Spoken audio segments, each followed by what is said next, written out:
Hi everybody, my name is Viviana Velasquez. This video is made to show you how to integrate the Web Tools 2.0 into a foreign language class. This is a video made to the course Materials Designed for Virtual Environments. My group number is 551021-9. So, to start today, I will explain you how to integrate the web tool YouTube to our regular classes, our traditional classes.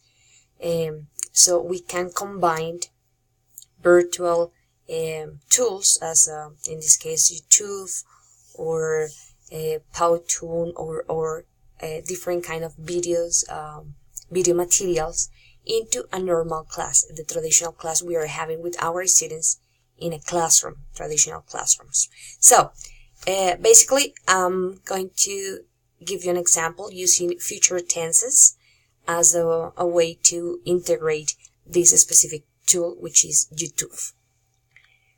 Okay, first of all, the idea in the course or the class, the lesson which is developed, is to explain the students how to use future tenses, right? So the idea is to maybe explain them on board, or maybe through some slides like I have for you to present the topic. So the idea is to explain, first of all, what is the use of the future tenses. In this case, we can say will, which is used to express predictions, instantaneous decisions, or the long-term plans they have for future. Explain them how to use affirmative forms, the structure it has, like the subject plus will plus the verb plus the verb and the complement we got. So in that case, we can use also the WH question or the questions forms to explain them. For example, will you be a good teacher in the future? So remember, we can explain them how to change the position of the auxiliary into the question form. Well, then you can explain them also how to use going to, which it is used to express short-term plans according to certain activities they already have planned. Yes, for example, in affirmative form, we can say, yes, we are going to visit our parents tonight, which is a short-term plan. Also, we can explain then how to create the question forms, which is changing the position of verb to be, which is the auxiliary in this case of going to, and complementing according to the person.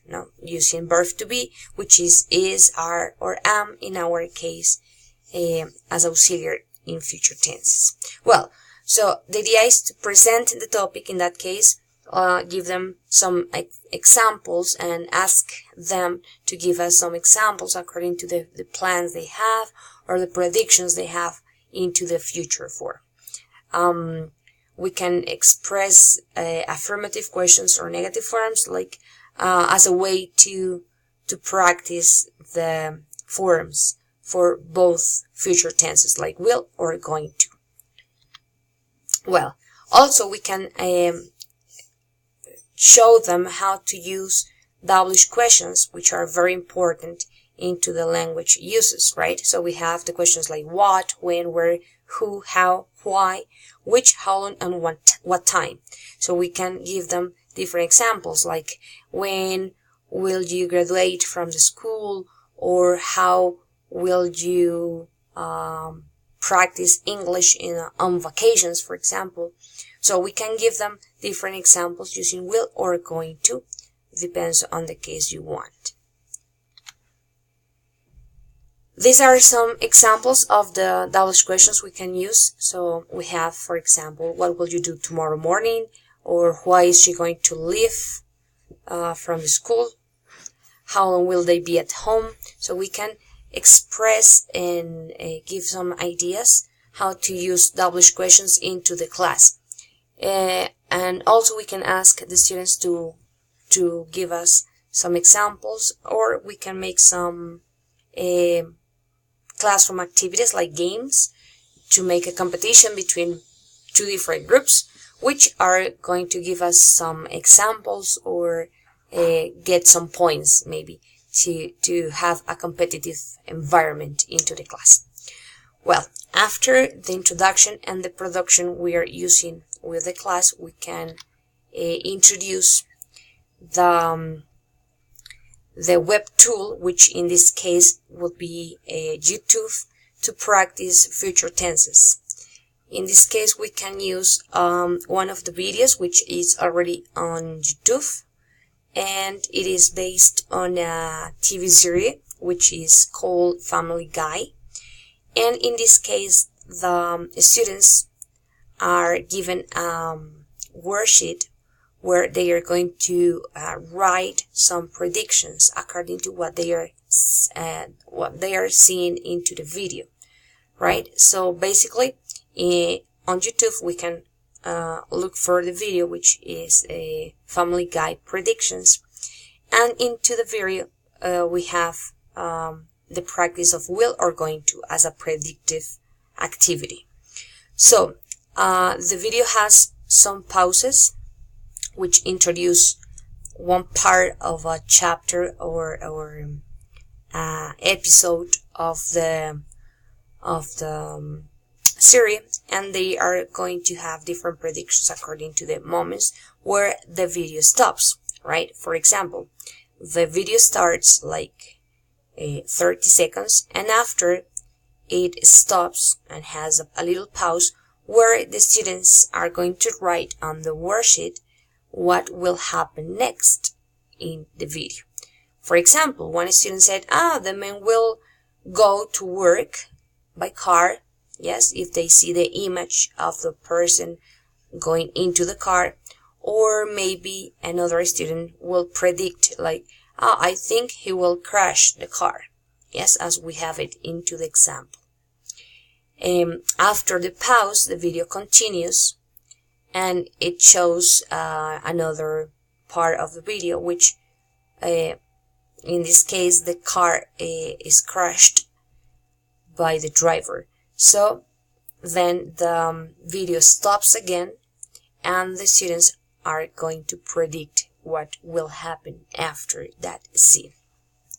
So this video continues according to like 20 or 30, like 10 minutes.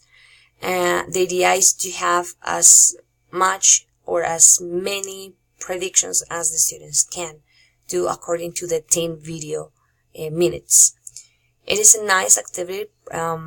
Actually, I did it with my course like 3 or 4 weeks ago, and it was really a success. It was really nice because they were very motivated to use the videos, because they usually think YouTube is just to watch funny videos or musical videos and those things, but they could realize with this activity we have more uses for YouTube than just watching videos or having fun with them, no? So we can learn from these videos. So I showed them how to use this specific topic, like future predictions. They really loved the activity, and we spent more or less like 20 minutes working on the activity, right? Because those are like 10 minutes from the video itself, like the pauses they have, the predictive moments they have, but also the students took like 10 minutes to write individually the predictions they had according to the video. And they were so motivated because they said like, hey, yes, my prediction was right, or no, I thought it was a different idea, so I wrote the opposite.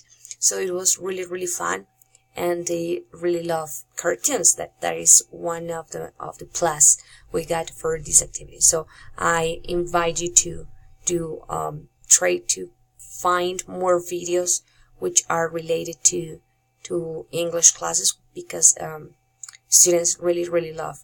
It doesn't matter if they are children or teenagers, which are my actual students, but basically they really like how to integrate different tools which are not common used into traditional classes, but also to use different tools or different